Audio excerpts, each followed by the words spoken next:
Iya, makasih Arum. Aduh, Arum semangat banget. Iya, selamat pagi ya.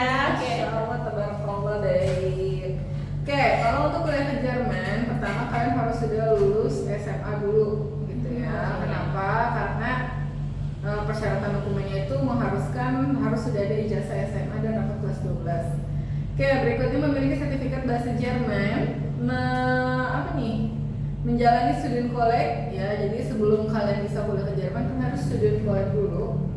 Lalu memiliki visa studi, dan setelah itu lulus STK kalian baru bisa daftar kuliah dan berkuliah di Jerman. Oh, seperti itu. Jadi teman-teman nih ada beberapa persyaratan ya untuk kita untuk mendaftar nih kuliah ke Jerman. Yang pertama udah pasti kalian harus lulus SMA dulu ya. Ya. Pokoknya kalian sudah memastikan punya ijazah, punya rapor SMA. Kemudian kalian harus memiliki nih sertifikat bahasa Jerman. Oke, sertifikat bahasa Jerman itu sangat penting ya, menjadi syarat untuk kita bisa kuliah ke Jerman. Kemudian kita setelah itu mengikuti student college ya, betul ya Frau, kita harus mengikuti student college. Kemudian kita harus memiliki visa studi, baru kita bisa daftar kuliah ke Jerman. Oke, ini Frau, mungkin teman-teman pada bingung nih, untuk sertifikatnya ini syaratnya harus level berapa sih untuk kita bisa apply kuliah di Jerman gitu? Oke, makasih Arum. Ya, untuk level bahasa Jermannya sendiri, karena ini kan kalian harus student college dulu ya. Jadi untuk masuk ke student college, persyaratan level bahasa Jerman itu di level B1 gitu. Jadi level bahasa Jerman itu kan ada 6 ya. A1, A2, B1, B2, C1, C2. Nah, kalian tuh di level B1-nya, level intermediate lah ya. Jadi di atas level pemula gitu. Oke, ini mungkin teman-teman masih bingung ya. Mungkin ada yang baru lulusan pesantren gitu. Kalau lulusan pesantren nih, Frau, apa boleh gitu kita untuk apply kuliah di Jerman gitu? Oke, kalau untuk pesantren itu tergantung dari pesantrennya. Kalau pesantrennya bisa ada mengeluarkan ijazah nasional setara ijazah SMA, atau misalnya pesantren termasuk ke dalam sekolah SMA gitu, itu baru bisa ada ijazah nasionalnya gitu ya, itu bisa. Tapi kalau cuman nggak ada ijazahnya, nggak ada apa, itu susah ya. Oke, berarti harus bersertifikat nasional ya, dulu ya pokoknya pesantren pesantren, tapi dia ada ijazah SMA-nya juga gitu. Seperti itu ya teman-teman. Oke. Jadi kalau kalian yang lulusan pesantren atau kalian masih di pesantren kemudian pengen nih apply kuliah di Jerman, kalian harus memastikan sertifikat untuk ijazah dan rapor itu harus bersertifikat nasional ya, gitu baru kalian bisa apply ke Jerman. Untuk student college-nya nih, Frau, apa aja sih syarat persyaratan yang harus kita apply untuk student college itu apa aja? Oke, untuk student college sendiri kita akan butuh tadi ijazah SMA, lalu transkrip nilai ya. Kenapa saya sebutnya terpisah? Karena mulai tahun 2025 ya, lulusan Mei 2025 itu ijazah sama transkripnya dipisah gitu ya. Kalau ijazah yang dulu kan gabung ya, jadi ijazah depan, belakangnya transkripnya dalam satu lembar. Nah sekarang itu dipisah, jadi ijazah, transkrip, terus raport kelas 12 ya. Untuk ke Jerman kita cuma butuh raport kelas 12. Raport kelas 10, 11 perlu nggak Kak? Nggak usah. Oh nggak usah, ya Simpan aja di rumah, jangan sampai hilang. gitu ya. Terus tadi sertifikat bahasa Jerman, level B1 dan paspor. Kenapa paspor? Ya kan kalian mau keluar negeri, jadi harus punya paspor pastinya ya. Jadi itu tuh syarat-syarat untuk kita mendaftar student college ya teman-teman. Jadi kalian harus punya paspor, rapor, kemudian ijazah, sertifikat B1 dan transkrip. Nah untuk persyaratan dokumen ini, Frau, apakah ini hanya berbahasa Indonesia nih gitu, atau kita perlu penerjemahan nih gitu? Tentu saja ya, Frau ya. Iya, jadi dokumen tadi, rapor, transkrip dan ijazah itu harus diterjemahkan ke dalam bahasa Jerman pastinya ya. Oke. Jadi untuk dokumen tersebut jangan lupa diterjemahin ya sebelum kalian mendaftar ke student college atau ke kuliah di Jerman gitu. Oke, mungkin nih Frau, untuk di Jerman student college-nya itu kita bisa daftar hanya di universitas yang menyediakan atau ini ada di beberapa unit atau lembaga gitu Frau? Oke, untuk student college sendiri dia tuh banyak banget macam-macamnya. Di seluruh Jerman ada, di seluruh negara bagian ada student college. Nah, student college ini ada yang di bawah universitas satu, ada yang dia berdiri sendiri, yang emang khusus hanya untuk student college gitu. Nah, untuk pendaftarannya itu juga beda-beda. Ada yang bisa daftarnya langsung lewat student college, ada yang daftarnya itu harus daftar lewat universitas. Nanti dikasih LOA conditional untuk ikut student college. Gitu. Oke, mungkin teman-teman bingung ya dari student college ini apa sih gitu kan? Masih bingung nih. Oke, mungkin untuk penjelasan mengenai student college nih, Frau, untuk lebih singkatnya aja, mungkin teman-teman bisa lebih paham kan? Oke. Ya, student college sendiri itu dia penyetaraan. Oh, penyetaraan. Ya, kenapa disetarakan? Karena ijazah nasional Indonesia, ijazah yang apa sih di SMA biasa itu ijazah nasional dengan kurikulum nasional itu dianggap belum setara dengan SMA-nya Jerman. Oh, seperti Gitu. Jadi teman-teman, jadi itu penyetaraan supaya kalian itu Bisa kuliah di Jerman gitu ya. Ya, kenapa kita butuh penyetaraan ini? Karena kan kalian nih belajar pelajaran SMA-nya dalam bahasa apa? Indonesia. Atau kalau sekolah yang internasional atau apa, atau yang bahasa selain Indonesia biasanya bahasa Inggris. Jadi kalau nggak Indonesia Inggris, Iya. gitu kan. Sedangkan kuliah di Jerman bahasa apa? Bahasa Jerman. Oke. Iya, jadi dengan program student college ini juga kalian selain belajar pelajaran SMA tergantung jurusan ya, tergantung jurusan. Nah, kalian belajar pelajaran ini dalam bahasa Jerman gitu. Jadi transisi kalian dari SMA nih ke perkuliahan juga bisa lebih mulus lah ya daripada dari SMA tiba-tiba bisa Jerman juga. Iya. Pusing ya, meledak. Oke, mungkin untuk biaya kuliah nih, Frau, yang Frau tahu untuk di Jerman itu kisaran berapa sih, Frau? Oke, untuk biaya kuliah sendiri di Jerman itu masih gratis. Jadi gratis tuh gimana gratis? Apakah 0 rupiah sama sekali? Gratisnya itu hanya untuk tuition fee, gitu ya. Tuition fee itu adalah biaya yang kita bayarkan ke kampus untuk kita studi. Misalnya kalau di Indonesia, Kak Arum di Indonesia bayar biaya kuliah kan? Iya, pastinya ya. Apa sih UKT ya? UKT. Nah, saya juga kuliah di UNJ bayar UKT gitu. Nah, di Jerman UKT ini nggak ada UKT, free, nggak ada UKT. Ya, tapi apakah benar-benar 0 rupiah? Enggak juga gitu. Kalian harus bayar namanya semester contribution. Semester contribution itu biaya harus dibayarkan semua mahasiswa, mau asing, mau Jerman, gitu. Pokoknya selama kalian kuliah kalian bayar di situ.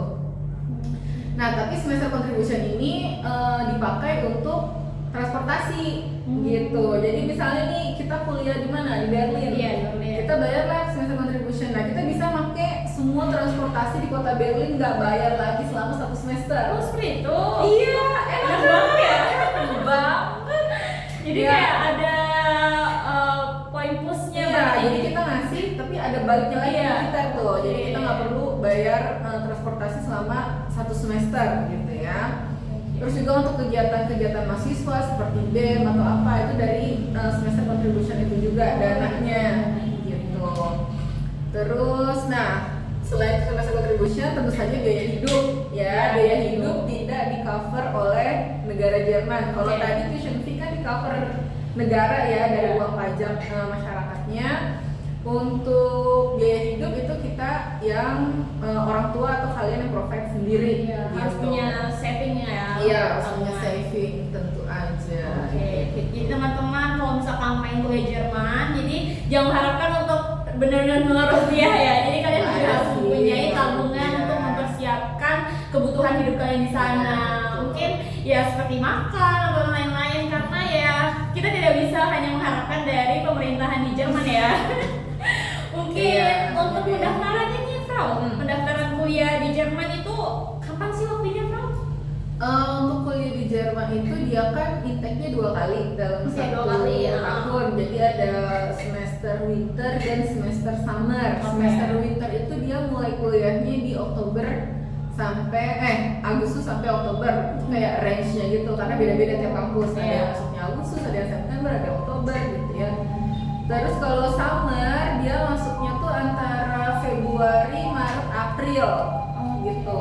Ada juga yang Januari, pokoknya di awal-awal tahun gitu ya.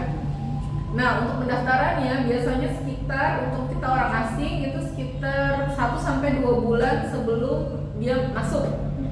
Misal masuknya Oktober, dia itu biasanya udah tutup di bulan Juli. Oh, seperti itu. Ya, Juli, Agustus, September ya. Jadi 2 bulan sebelumnya itu kita harus udah daftar gitu. Jadi kalau mepet-mepet malah nanti kebingungan ya. Nggak bisa mepet. Gagal banget dokumen belum, ini itu Iya. belum. Oke. Untuk bahasa Jerman sendiri nih, Frau, apakah susah gitu daripada bahasa Inggris? Mungkin kan kalau teman-teman banyak ya yang sudah bisa bahasa Inggris tentunya teman-teman sekarang di era sekarang. Untuk bahasa Jerman mungkin masih banyak yang belum paham. Apakah itu lebih susah nih daripada bahasa Inggris? Itu menurut Frau gimana nih pendapat Frau? Menurut saya iya susah ya, maksudnya bilang susah atau enggak, iya sih bahasa Jerman emang susah, cuman dengan motivasi. Asik. Jadi sebelum kalian belajar bahasa Jerman nih kalian harus jelas dulu motivasinya apa gitu kan. Kalau misalnya kayak aku cuma iseng aja belajar, kurang kuat itu, digoyang dikit udah kagak mau belajar. Iya ya, disetir kan, aduh susah nih gitu Iya, kan. nggak mau belajar gitu kan. Iya. Jadi harus kuat dulu motivasinya, kayak misalnya, oh aku mau studi ke Jerman harus bahasa Jerman, nah itu bisa tuh. Seperti itu. Mau ngejar tujuannya, belajarlah dia bahasa Jerman gitu kan. Karena ya namanya bahasa asing Iya. ya pasti susah, ada gramatik yang nggak ada di bahasa Indonesia atau di bahasa Benar. Inggris, ada Kalimat yang susah. atau Biasanya. pengucapan yang nggak ada nih di bahasa Indonesia nggak ada kayak begini kok di Iya. bahasa Jerman ada ya. Begitu lah dunia. Dari alfabetnya aja sudah sangat beda ya. Beda. Oke. Untuk di Euro Management Indonesia itu Ya. sendiri nih, Frau, apakah ada untuk penerjemahan untuk dokumen-dokumen, semisal ada teman-teman yang pengen daftar nih kuliah di luar negeri khususnya di Jerman, datang ke Euro, apakah Euro menyediakan ya untuk penerjemahan tersebut? Oke, iya. Untuk penerjemahan ya kami menyediakan. Jadi kalian tinggal sediain aja, maksudnya dokumen aslinya beserta kopi legalisir. Oke. Nanti Euro yang akan menerjemahkan gitu. Jadi kalian nggak perlu nerjemahin nih kayak. Nah, itu teman-teman poin plusnya, jadi kalian nggak perlu ribet-ribet ya untuk menerjemahkan Iya, dokumen. betul. Kalian bisa datang ke Euro untuk penerjemahan dokumen sudah di cover semua oleh Euro Management. Oke, Frau, untuk kuliah di luar negeri nih ya, khususnya di Jerman, pasti banyak sih teman-teman akan mengalami culture shock ya di Jerman. Itu cara menghadapi nih untuk culture shock di Jerman khususnya itu gimana nih, Frau? Mungkin Frau Oke. udah tahu nih pengalaman culture shock seperti itu. Untuk culture shock sendiri, untuk meminimalisir sebenarnya ya kita kayak cari tahu dulu awalnya sebelum kita datang ke Jerman, gitu kan, kayak orang Jerman tuh bagaimana, kehidupan di sana itu bagaimana. Sesimpel kayak belanja atau buang sampah itu agak beda ya. di sini gitu. Nah, kalau di Euro Management ini kita ada workshopnya. Gitu tentang kehidupan perkuliahan di Jerman, tentang sosial budayanya. Jadi kalian dikasih kayak head start gitu lah ya. Untuk bayangan di Jerman akan seperti ini gitu. Meskipun itu tidak menihilkan 100% ya, nggak akan ada culture shock, tetap akan ada, tapi nggak se kalau kita nggak cari tahu dulu awalnya gitu. Kayak kita dari Jakarta pindah ke Kalimantan aja Sudah beda. ya. Pindah ke Jambi dari Jambi Udah beda ya. Udah beda. Dari bahasa, Iya. apapun itu banyak banget perbedaannya. makanan berbeda ya. Di Iya. Jerman juga seperti itu gitu. Jadi harus mencari tahu dulu nih teman-teman untuk dari budaya, mungkin cara mereka bersosialisasi satu sama lain, perilaku, semuanya itu kalian harus mengulik lebih dalam supaya kalian tuh lebih paham nih bagaimana cara kalian bersikap dengan orang Jerman ya, sangat berbeda soalnya dengan orang Indonesia. Mungkin untuk di Euromanagement nih, Frau, semisal kita daftar kan gitu, untuk tahapan awalnya itu kita diapain sih, Frau gitu? Apakah kita kursus dulu nih atau apa gitu, Frau? Oke, jadi nanti setelah kalian daftar, tergantung nih dari kapan kalian daftar. Oh gitu. Kalau ya. misalnya kalian daftar pas mulai, biasanya kalau daftarnya masih sekolah, kelas 12, kelas 11, 10 dan seterusnya, itu dia akan khusus bahasa dulu seminggu sekali gitu ya. Jadi kalian udah bisa belajar tuh bahasa Jerman seminggu sekali. Nanti setelah lulus kelas 12 baru belajarnya intensif. Intensif itu setiap hari, Senin sampai Jumat jam 9 sampai jam 3 atau jam 4. 9 sampai jam 3 cari teman-teman. Kalian pengen belajar ke Jerman, kemudian mulai Euromanagement Indonesia dan pembelajaran intensifnya di jam 9 dan Sampai jam 3. sampai jam 3. Gitu. Terus nanti ada workshop juga, kayak workshop pembuatan CV, workshop motivation letter, terus workshop tentang student college, ya banyak lah pokoknya. Banyak info-info yang bisa kalian dapatkan. Nah itu teman-teman, jadi kalian gak dibiarin tiba-tiba kayak bingung nih, pasti kayak ada tahap-tahapannya ya gitu. Apalagi workshop itu banyak sekali untuk bekal kalian berangkat ke Jerman, dari workshop untuk persiapan studinya mungkin ya, Frau, untuk gimana cara pembuatan visa, cara pembuatan apa namanya itu kan? Motivation letter. Iya, motivation letter dan lain-lain nih gitu kan. Lagi kalau misalkan mau berangkat nih, Frau, pasti kita menyediakan ya, Frau, untuk pre-departure gitu. Iya, jadi sebelum berangkat dikasih tahu dulu nih bawa barang apa yang boleh, tidak boleh gitu kan, namanya berangkat ke luar negeri kadang. Iya. Jangan bawa ini, jangan Iya, bawa pasti bingung banget ya. Jadi ya kalian jangan bingung, pokoknya di sini dibimbing sampai berangkat. sampai berangkat. Oke, jadi mungkin nih, Frau, untuk makanan. Jadi kan kita orang Indonesia kayak susah ya, lidah kita kan sangat berbeda nih sama negara di Jerman gitu kan. Nah, kita boleh nggak sih, Frau, kalau bawa kayak rendang ataupun terasi gitu loh, Frau, yang kayak Indo banget gitu loh. Oke, kalau bawa rendang boleh aja, asal packagingnya tuh aman. Jadi kita harus pastikan packagingnya itu, kan rendang tuh ada minyak-minyak gitu ya. Minyaknya tuh jangan sampai keluar-keluar. Oh ya, jadi harus Berminyak tahu soalnya banget. itu kalau berarti ya susah nyucinya gitu ya. Jangan sampai minyaknya itu keluar, satu. Nah kalau misalnya apa terasi boleh aja sih, bawa terasi yang apa sih yang ada mereknya gitu ya, yang packagingnya aman. Iya. Cuma untuk masak terasi nih hati-hati di Jerman, say. Kenapa nih, Frau? Jadi Baunya kemana-mana. iya. Itu terasi digoreng kan harum banget Iya, ya. oke. Kalau buat kita harum, kita tuh kalau buat kayak Orang sana ya, orang kayak sana aneh tuh ya. kayak Apa nih? Siapa nih yang bawa gitu ya? hati-hati ya kalau mau masak yang berbau-bau menyengat gitu. Pastikan apa sih, karena kan baunya kadang suka nempel ya. Nanti karena biasanya dapur di sana tuh dapurnya bareng-bareng untuk mahasiswa, apalagi dapurnya bareng-bareng. Nanti nempel di mana kita kamu diomelin. Iya juga ya. Jadi ya itulah, harus toleransi ya sama orang lain juga yang makanannya beda. Gitu. Nih mungkin ada pertanyaan lagi ya, Frau, untuk student college nih lagi, kita balik lagi ke student college. Ini kalau misalkan kita sudah penyetaraan nih student college, apakah kita bisa langsung kuliah atau masih ada tahapan lagi? Nah seperti itu. Oke, setelah student college itu bisa langsung kuliah. Jadi setelah student college kan kalian nanti ada ujian nih. Ujian itu namanya FFP atau ujian akhir dari student college kalian. Itu kayak ya. Jadi kalau kita sekolah nih ada ujiannya. Nah, kayak gitu. Jadi setelah student college ada ujiannya. Setelah ujian lulus dapat sertifikat. Sertifikat student college kayak ijazahnya gitu. Nah, ijazah inilah yang dipakai untuk daftar kuliah. Jadi ijazah dari student college, ijazah SMA, rapor kelas 12, transkrip, nah itu semua yang dipakai. Oke. Oh ya, Frau. Ini untuk Mungkin ada yang mau nanya. Oh, oke, teman-teman nih, ada yang mau bertanya. Ada nih Kak, ada yang nanya universitas yang top di Jerman apa aja? Ada nggak kampus yang unik gitu dari segi pendidikan atau hal lainnya?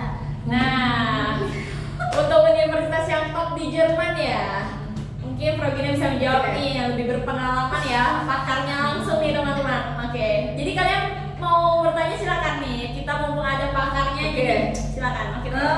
Untuk di Jerman sendiri mereka nggak pakai sistem ranking Oh, gitu ya. Jadi kalau kalian cari univ di USA, di UK, di mana mereka kan main banget ranking ya. Jadi QS ranking lah, apalah yang paling bagus ini, paling bagus itu gitu. Di Jerman itu dia nggak pakai ranking, jadi selama dia univ negeri dia itu bagus gitu. Maksudnya dari standar pendidikan oke gitu ya. Swasta pun swasta yang di recognize sama negara itu dia juga oke, bagus gitu. Tapi ada di Jerman tuh namanya favorit gitu ya. Jadi Jerman tidak ada ranking tapi lebih ke Ada top favoritnya ya. Hmm. Oke. Yang favorit itu ada 9 universitas. Oh, banyak juga ya. Ya, sembilan. dibilangnya Karena TU. teman-teman 9 universitas yang terfavorit nih di Jerman. Bilangnya itu dia TU Neuss, jadi universitas teknik ada 9 Oke. universitas gitu ya. Di situ ada TUM, Technische Universität München, itu ada TUM. Terus ada apa lagi? Ada RWTH Aachen tuh alumninya Pak Habibie. Pak Habibie kan alumni dari RWTH Aachen. Terus ada TU Berlin, ya, ada TU Braunschweig, ada TU Darmstadt, ada TU Dresden, ada apa sih Universitas Hannover, KIT, Karlsruhe Institute for Technology, ada Universitas Stuttgart. Nah, ada 9 TU itu yang menjadi inceran nih para mahasiswa untuk masuk situ gitu. Oke, jadi tuh mungkin kalian ada wishlistnya nih mau ke 9 tadi ya, Iya, top 9 favorit universitas universitas di favorit. Jerman. Nah, mungkin kalian bisa ngulik dulu dan data univnya cocok nggak nih sama jurusan kalian, sama untuk biaya hidup di daerah situ juga gitu kan. Betul, Ya. betul. Oke, mungkin ada pertanyaan lagi Kak? Ada nih, ada yang nanya universitas di Jerman mahal nggak Kak? Oh, mahal nggak nih bro? Mending di Jerman nih. Aduh, kalau untuk ngomongin biaya nih. Oke, univ di Jerman itu dia 90% itu masih gratis. Kenapa saya bilang 90%? Di negara bagian Baden-Württemberg yang apa sih? Ya sebelah kiri, saya nggak tahu sebelah kiri. Pokoknya di arah selatan agak sebelah kiri. Jadi kan di Jerman ada utara selatan, nah itu di sebelah Baden-Württemberg. Pokoknya yang ada kota Stuttgart itu. Nah dia udah bayar.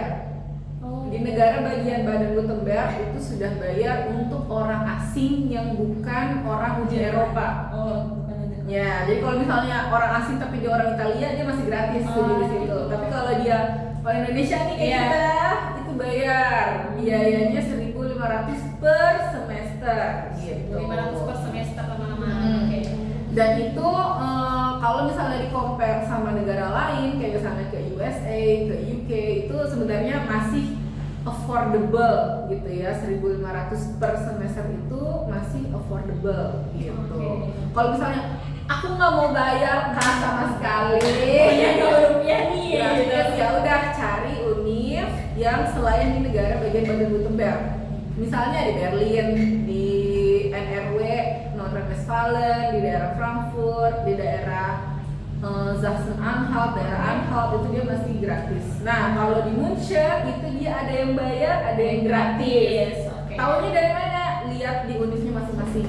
Gitu. Oke. Kalian cari jurusan kamu di univ itu, terus lihat dia ada tuition fee-nya atau enggak. Oke, seperti itu teman-teman. Jadi kalau kalian pengen cari nih yang gratis-gratis, yang bener-bener kalian tidak mau mengeluarkan biaya untuk tuition fee-nya, kalian bisa pergi ke aplikasi atau platformnya ya. Iya. Jadi Iya. lihat di univnya aja. Jadi untuk web univnya kalian bisa search untuk aplikasi tuition fee-nya atau tuition fee-nya yang free atau enggak. Jadi bisa cari informasi di situ. Oke. Betul. Mungkin ada pertanyaan lagi Kak? Ada. Sebentar. Bentar ya, Bang. Ada yang nanya, Kak ada nggak beasiswa di beasiswa untuk biaya hidup di sana. Oke. Beasiswa untuk biaya hidup kalau untuk di Jerman itu saya nggak tahu tuh ada apa enggak. Kalau di Indonesia kalian bisa apply LPDP. Ya, LPDP LPDP. itu tidak ada apa sih, bisa biaya hidupnya bisa dikurangi Iya. gitu ya. Mungkin kalau gratis 100% Kayaknya susah juga ya. ya gitu ya. Intinya kalian nggak bisa 0% guys. Jadi kalian harus benar-benar punya tabungan juga. Ya, terus oke, selain tabungan Iya. tadi ya Kak Aru, di Jerman itu mahasiswa itu boleh kerja. Oh, iya iya. Jadi boleh part time. Iya, kerja part time yang dia 20 jam per minggu. Jadi kalian mungkin pengen sambil kerja, oh jadi boleh gitu ya? Iya, jadi untuk sedikit meringankan untuk Untuk biaya hidupnya. gitu. Jadi yang biaya hidup di awal 1 tahun di awal itu bisa kalian hemat, nanti kalian kerja, terus itu untuk tabungan 1 tahun selanjutnya. Oke. Untuk di Jerman ada tabungan tersendiri atau gimana nih kalau kita menjadi mahasiswa di sana, Frau? Tabungan ada sih, boleh buka rekening. Oh, buka rekening boleh ya? Boleh. Oke. Oke teman-teman, mungkin ada lagi yang mau bertanya? Tadi ada kayak yang nanya bisa nggak kalau kita dari D3 terus mau lanjut S1 di Jerman? Dari D3 nih, Frau. Nggak bisa. Oke. Tidak bisa Oke. teman-teman. Nah, untuk D3 itu sayangnya masih belum bisa untuk langsung lanjut S1 di Jerman. Karena apa? Karena D3 itu nggak ada di Jerman. Jadinya nggak ada nih penyetaraannya, gimana penyetaraannya nggak ada. Jadi kalau kalian masih D3 itu dianggapnya ya udah lulus SMA aja gitu. Jadi kalian harus studi kolek lagi gitu-gitu ya. Atau kalau misalnya Kak kelamaan gitu, Iya. oke. Jadi kalian lulus S1 aja dulu di Indonesia. Iya, kalau kayak gitu jadi spend waktunya lebih banyak lagi Iya, ya. gitu. Mendingan lulus dulu S1 di Indonesia, lanjut S2 di Jerman. Itu lebih make sense Iya. secara waktu gitu Bener. ya. Gitu. Jadi bisa menghemat waktu. Iya, pada ngulang lagi Iya, kan dari ngulang awal dari awal. ibaratnya. Iya, jadi gitu teman-teman. Jadi kalau kalian D3 nih, mending kalian selesaikan S1-nya dulu di Indo, baru semisal pengen ke Jerman, boleh lanjut S2-nya ya. Iya, di betul. Jerman. Oke, boleh. Ada Oke, yang tanya lagi? Ada ini pertanyaan terakhir ya. Oke. Kalau di Jerman bisa nggak lintas jurusan? Nah, lintas jurusan nih, Bro. Oke, lintas jurusan. Ini lintas jurusannya dari SMA atau udah kuliah? Gimana nih? Coba keduanya Oke. deh. Keduanya kali ya. Oke, kalau misalnya kalian dari SMA itu kan tadi harus studi kolek dulu. Iya. Nah, kalian kalau mau lintas jurusan kalian harus ikut UTBK. Misalnya aku SMA-nya IPS gitu. Oke, aku mau teknik, ini agak mau Nah, iya, jauh ya. apa kayak gitu. Nah, itu bisa aja, tapi kalian harus UTBK dulu. Jadi ikut UTBK biar kalian bisa masuk ke semua jurusan di studi kolek gitu. Nanti jadi pas univnya kalian bisa pilih mau yang mana. Cuma nanti pas univ dia harus ngikutin studi koleknya. Misal tadi IPS ya, SMA-nya IPS, terus dia UTBK nih lulus, terus dia ujian masuk studi kolek lulus, akhirnya dia masuk teknik gitu. ya. Dia masuk teknik, belajarlah itu pelajaran-pelajaran teknik di studi kolek. Nah nanti pas daftar univ itu harus teknik Oh, gitu. gitu. Ya, Kayak gitu ya. Jadi agak ribet juga ya untuk tahap-tahapnya ini Iya. ya. Kalau Cuma, lintas jurusan ini ya. cuma untuk lintas jurusan kalian harus ini juga ada pro dan kontra gitu ya. Untuk pro-nya ya kalian bisa pilih jurusan.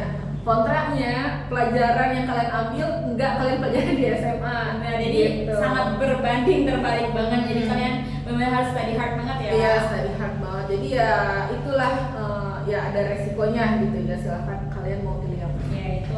Apa ada lagi Kak? Udah cukup. Udah. Tadi yang dari S1-nya? Kalau dari S1 linjur? Oh, Oh, iya, kalau iya. S1 linjur itu paling bisanya ke jurusan-jurusan umum. Misal kalian S1-nya teknik, jurusan pokoknya S1 jurusan teknik apapun. Nah, kalian mau lintas jurusan ke tiba-tiba kemana gitu, itu agak sulit. Tapi kalau misalnya ke jurusan yang umum kayak MBA itu kan semua orang boleh ya, asal ada pengalaman kerja, itu bisa gitu. Jadi kalian harus lihat dulu nih S2-nya apa. Kadang kan ada S2 yang harus ada S1-nya apa Iya, dulu gitu benar. kan. Misal S2 apa? Kayak pendidikan misalnya nih Kak. Pengennya ke teknik gitu. Kan jauh ya? Sejauh susah banget. Iya. Bukannya gimana ya? Susah kalian ya nanti susah Iya, gitu karena kalian nggak ada basic di pelajaran sebelumnya. Oke, jadi ya bisa kalian pikirkan dulu ya baik-baik untuk lintas jurusan itu tergantung dari diri kita masing-masing ya. Kalau misalkan kita belum menguasai pembelajaran untuk lintas jurusan, mending gak usah linear aja gitu. Tapi kalau kalian mampu ya nggak apa-apa. Jadi itu tergantung dari diri kalian masing-masing. Mungkin untuk saya memberikan ringkasan dari talkshow kita pagi ini untuk kalian yang pengen kuliah ke Jerman ini. Jadi yang pertama harus memastikan untuk kalian lulus SMA dan rapor dan ijazahnya itu bersertifikat nasional. Oke. Yang kedua yaitu kalian memiliki sertifikat bahasa Jerman ya pastinya, yaitu level B1. Yang ketiga itu ada kalian harus memiliki visa studi. Kemudian kalian mengikuti student college ya, itu penyetaraan yang wajib kalian ikuti sebelum kalian memasuki perkuliahan di Jerman. Kemudian kalian baru bisa mendaftarkan kuliah dan mengikuti perkuliahan dengan semestinya ya. Oke, mungkin seperti itu ya teman-teman. Kalau kalian masih bingung, boleh kalian Datang ke kantor ke kita. European Indonesia ya. Buka Senin sampai Sabtu. Oke. Jam 9 sampai jam 4. Oke, bye. Thank you so much.